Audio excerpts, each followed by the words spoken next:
Chers amis internautes, bonjour. Aujourd'hui, nous avons décidé de partager une histoire avec vous, une histoire très triste qui s'est déroulée tout récemment au Sénégal. Donc, on se retrouve juste là, après le générique. Restez avec nous.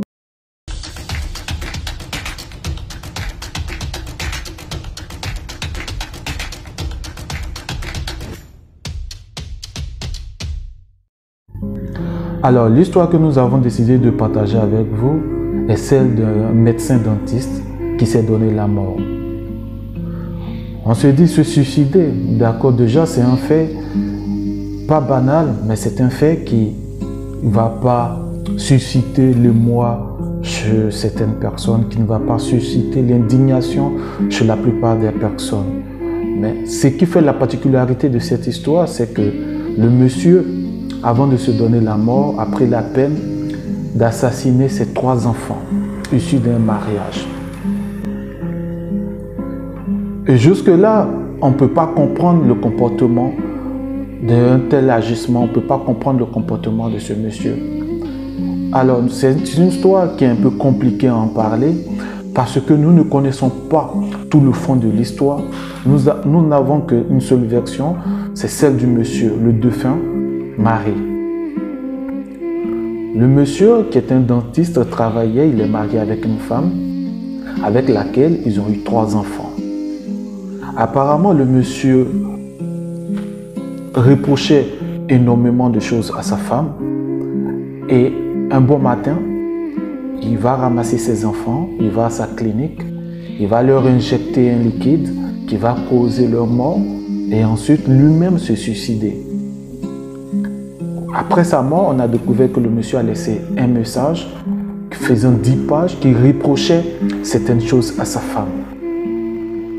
Qu'est-ce qu'il reprochait donc à sa femme pour justifier le fait qu'il puisse se donner la mort et même tuer sa descendante? Donc le monsieur, il a laissé derrière lui une lettre de 10 pages dans laquelle il emploie des qualificatifs qui sont quand même un peu forts.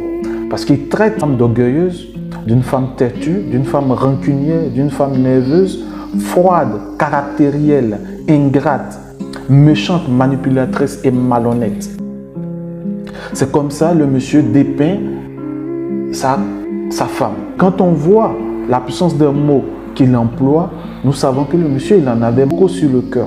De cette tragédie, ce que nous pouvons retenir, c'est que lorsque nous sommes dans un mariage et que le mariage bat de l'aile, n'essaye pas de forcer. Tu es avec une personne, tu n'aimes pas cette personne, mieux vaut partir dignement. Mieux vaut partir dignement. Parce que ces genres de personnes poussent d'autres personnes à commettre l'irréparable. Et c'est vraiment dommage. Et cette histoire est un peu semblable à une histoire qui s'est passée récemment en Côte d'Ivoire d'une dame qui était divorcée et le mari est décédé. Ça a créé un buzz, un bad buzz en Côte d'Ivoire.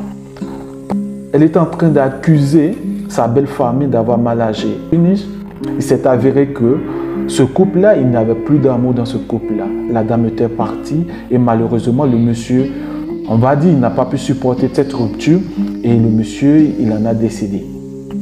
Parce qu'il est mort d'un AVC. Dans son cas, il est un peu plus naturel puisque c'est un AVC qui l'a tué.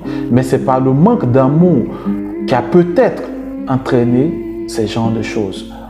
Et voilà l'histoire qui se répète encore au Sénégal.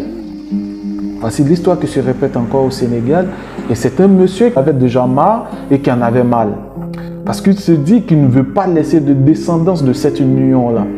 C'est-à-dire qu'il avait pris la décision de quitter cette femme, mais il ne voulait pas avoir de descendance avec cette femme. Il ne voulait plus être lié avec cette femme-là.